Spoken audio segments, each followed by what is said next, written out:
We know America and the free world is a capitalism. And how does capitalism make decisions? They make decisions on cost and effective analysis.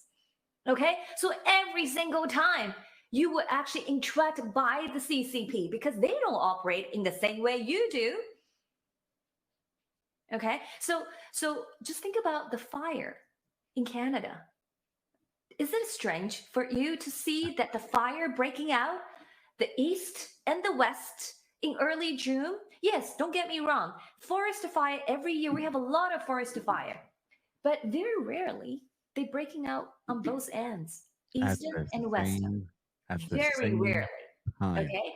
And if you look at the news, I mean, these are the mainstream report news. You just have to put them together, connecting the dots. Okay. Last year, if you go to search on CNN, there is a news about technology startup company in Nebraska, in the state of Nebraska, United States.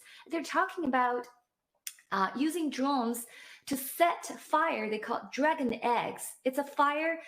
They set out the fire to prevent the more serious wild forest fire, because the rationale is they can burn all the fields out.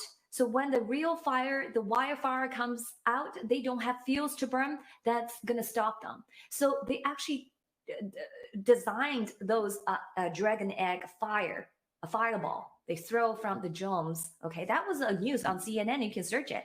And guess what? Early this year, who banned using DJI or Dij drones from China? Who banned it? Florida.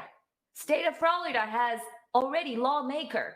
They want to ban using the drones from China because citing it as a national security issue.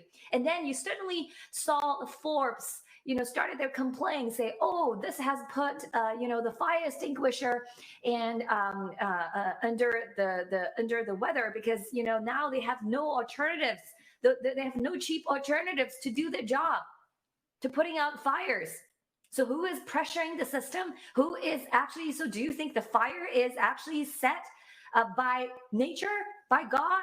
Think again.